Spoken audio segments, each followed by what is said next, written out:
Hello guys, dumating na ang dress ng lalab ko. Ito'y isusukat. Kasi, konti na lang damit niya dahil malaki. Tumaba siya.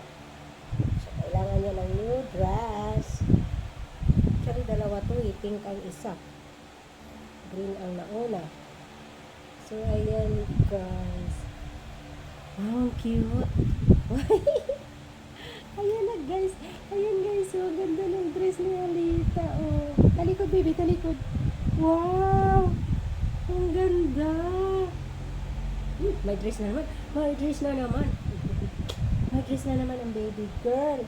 Ang ganda niya guys. Tamang-tama. Large na pala siya. Dati, medium.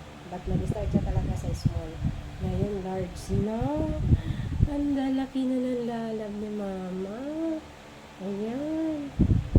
Ayan guys. Ganda guys. Love you baby. Ayan.